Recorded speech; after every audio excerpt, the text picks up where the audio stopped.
Ayun, good morning sa inyong lahat. Yan, nagbabalik ulit tayo. Sabi ko sa inyo, araw-araw tayong magbabalik guys. For today's video, ang ating pag-uusapan ay ang actual releasing ng ating unit. Yan, Honda Click version 3 limited edition. Talaga naman guys, sinasabi ko sa inyo, buhay na buhay. Ano bang hinihintay nyo guys?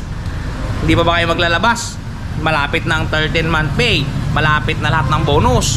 Saan nyo dadalhin yung mga pera ninyo? Dalhin nyo na sa Premium Bikes Corp para magawa na nating motor ang mga bonus nyo. Okay, bago lahat guys, syempre intro muna tayo.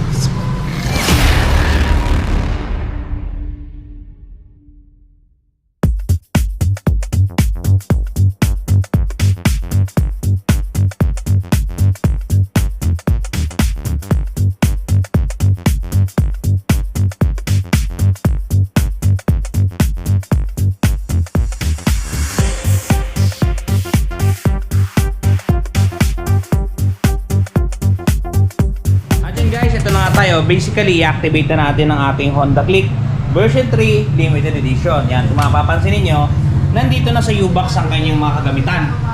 Yan, nandito na mga kagamitan niya. Dito niyo matatagpuan syempre ang kanyang baterya. Ang tatak ng baterya na kasama niya ngayon guys ay si Yuasa. Yan, kung mapapansin niyo, Yuasa malaking malaki. Sumunod, meron siyang kasamang manual. Yan. Meron siyang kasamang tools. Yan. At syempre, hindi mawawala ang side mirror na left tsaka right. Okay guys, i-activate natin ang unit na Honda Click. Okay guys, unahin natin ikabit yung kanyang side mirror. Ang kailangan nating tools dyan, open na 14 mm.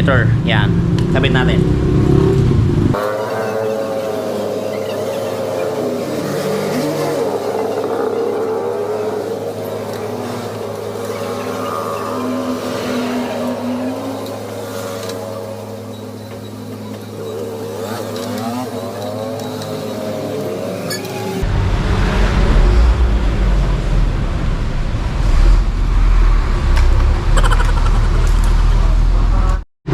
Sunod na gagawin natin, i-activate natin yung kanyang battery. Yan, kung mapapansin niyo, yan. Ilagay natin dito para may idea kayo kung paano ba siya ini-install.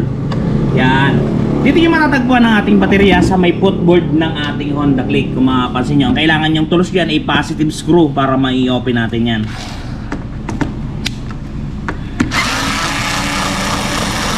Yun. Bukas na guys. Bali, dalawa ang takip niyan. Una ito, first layer. Pangalawa, syempre ito.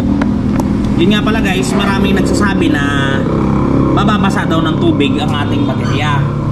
Yan, marami yan sa comment section. Maraming umiintriga dyan. Sa katotohanan, hindi talaga mababasa ang ating baterya. Bakit? Kasi walang butas itong takip. Walang butas sa bandang taas to. So basically, pag ang tubig ay nasa ilalim, wala siyang pagkakataon umakyat kung walang lalabasan ng hangin. Diba? Naiintindihan niya ako? So dun sa mga nagsasabing mababasa ang baterya natin, hindi yun totoo. Mababasa lang to kung kayo ay for example lulusong sa baha na hanggang tuhod, tapos kayo ay nasemplang o natumba ang motor. Syempre basically tutumba to pag ganyan, papasok ang tubig. Pero kung hindi tutumba at nakatayo, malabong mabasa ang baterya natin guys. Malabo masasabaw ng pusit. Okay? Buhay na buhay. Okay guys, ito may nangyayari na dito. Ikakabit na natin. Kung mapapansin ninyo, ang mga fuse natin ay nandito din yan. Kaya dapat talaga hindi ito mababasa. Pinag-aralan na engineer yan kung paano hindi mababasa yan. Ngayon, kung meron kayong napundi na fuse, meron tayo dito guys, reserba. Yan. Nandito sa loob ng takip, sa itaas na bahagi niya. Okay, alright.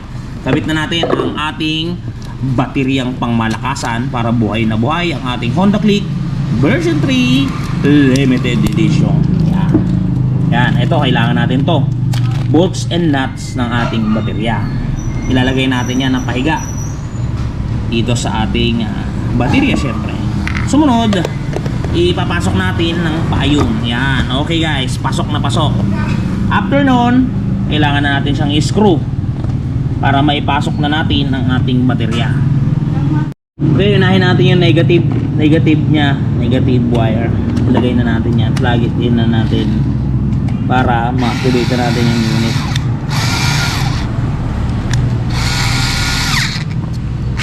Okay, positive naman.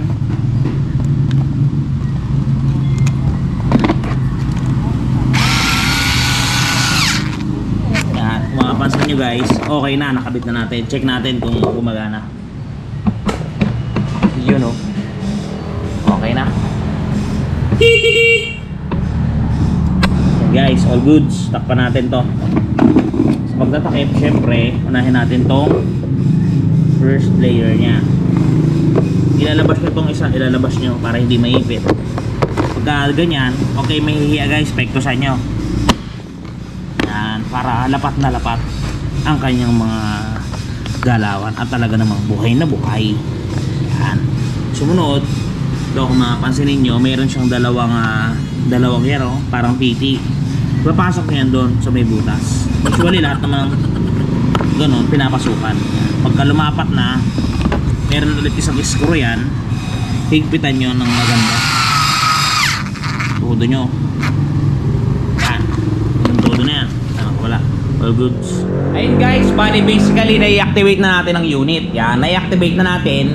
Ang hinihintay natin ngayon is yung gasolina. Nagpabili na tayo dun sa kasamahan natin sa office. Binilan niya na ng gasolina. Ngayon, habang hinihintay natin yung biniling gasolina, pag-usapan muna natin yung presyo niya. Otherwise, ang ating Honda Click 125 version 3 limited edition ay may cash price na 83,900 pesos. At ito ay may down payment na minimum of 8,390. For example naman guys, pag nag-down kayo ng 8,390, ang magiging monthly nyo sa loob ng 2 taon ay 5,140, rebated na yan. At pag 3 taon ay 4,213. Yan. Marami magtatanong sa atin paano pag mas nilakihan yung down payment. Ito guys, meron tayo dito sa ating kodigo. Pagka nag-down kayo ng 10,000 pesos dito sa ating unit, 10,000 pesos, ang magiging monthly ninyo sa looban ng 1 year ay 8,500. Sa 2 taon naman ay 5,033 at sa 3 taon ay 4,126. Pagka nag-down naman kayo dyan ng 20,000 pesos, ang magiging monthly ninyo sa looban ng 1 year ay 7,424. Sa 2 taon ay 4,366 at sa 3 taon ay 3,585 guys, yan. Pagka naman gustong nyo talagang mag-down ng medyo malaki talaga, magda-down kayo ng 41,000 pesos. Ang magiging monthly ninyo sa loob ng 1 year ay 5,165. Sa 2 taon ay 2,965 at sa 3 taon ay 2,448. Yan guys, yan ang magiging monthly ninyo pagka nag-down kayo ng mga ganun sa nabanggit ko. Yan, ipa-flash ko naman sa screen yun habang sinasabi ko. Syempre, screenshot nyo na lang. Yan guys, kung mapapansin ninyo, napakainit sa labas. Talagang napakaganda ngayon ng ating kapanahunan dito sa Premium Bikes San Jose Occidental Mindoro. Talagang buhay na buhay at may nangyayari na. Okay guys, eto guys ang ating Honda Click version 3 limited edition. Yan, kung mapapansin ninyo, naka-off pa siya. Bali i-on natin. Ganyan ang panel board display natin. Yan, fully digital. At nandun lahat sa taas yung kanyang mga indicator ng signal light, high low. Yan, nandyan lahat. Dito sa kaliwang switch niya guys, mapapansin nyo, meron tayo dito signal light sa ilalim. Yan, signal light yan sa ilalim. Busina at high low. Yan. Meron din tayo ditong handbrake. Yan, kung mapapansin nyo, pwede nyo siyang handbrake. Yan, nailalak niya yan. O, diba? Dito naman sa kabilang parte, kung mapapansin niyo, nag-iisa lang dito. Switch lang, yan. Yan, switch lang nandito. Electric switch. And guys, kung mapapansin nyo, combi brake tayo. Yan o, napapansin nyo ba? Dapat nagpe-preno ako dun sa rear, gumagalaw yung front brake natin. Yan o. Yan. Kaya natawag siyang combi brake. O, diba? Buhay na buhay. Okay guys, ganito naman ang itsura ng bangko ng ating limited edition. Kung mapapansin niyo, meron na siyang tahi dito. Yan. Yung mga version ano kasi, kung mapapansin nyo dito, meron tayo ditong mga click. Yan, meron tayo ditong click na version 3. Yan, standard. Pero yung bangko niya, walang tahi. Diba? Walang tahi. Solid diretso. At ito guys, tuluyan natin i-activate ang ating Honda Click version 3 na limited edition. Yan, kung mapapansin ninyo, talaga namang napakaganda at buhay na buhay to. Yan. Okay guys, totoo guys, at tama kayo, bino-voice over ko lang to, gawa ng hindi ako makapagsalita kanina kasi nakatingin yung may-ari, medyo nasa-shy din tayo. Yan. Okay guys, paandarin na natin to para mapakinggan na ninyo ang totoong kanyang galawan. Okay guys, paandarin na natin.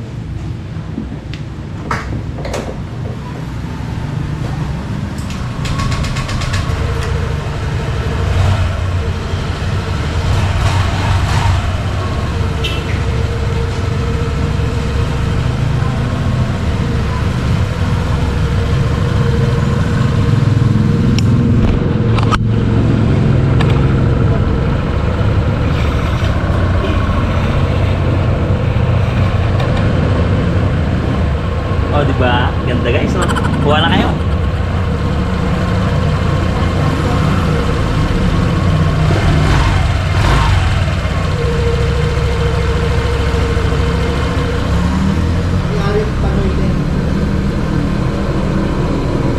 Yan guys, andito ang test fitting yan guys.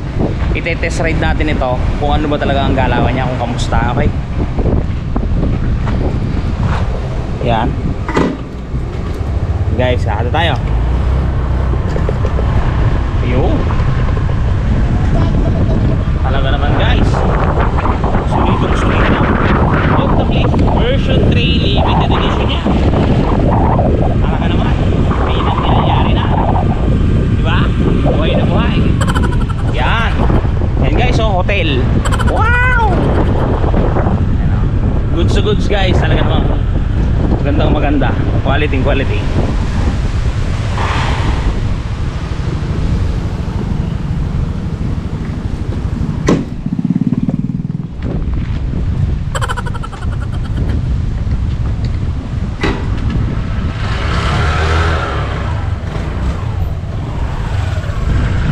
Guys.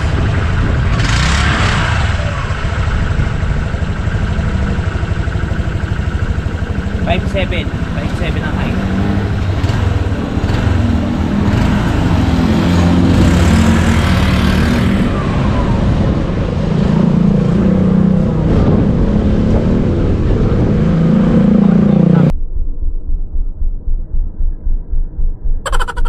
Tinitingnan ko sila simula sa malayo. Kala ko dadagitin nila yung GoPro natin.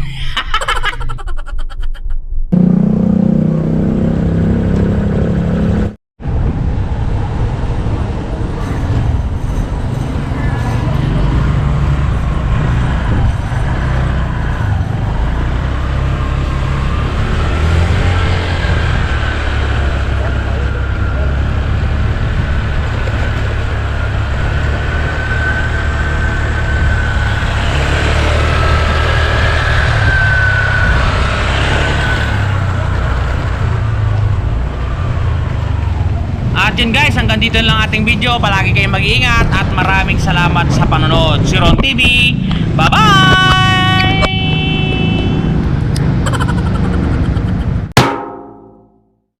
O diba, bili na rin kayo!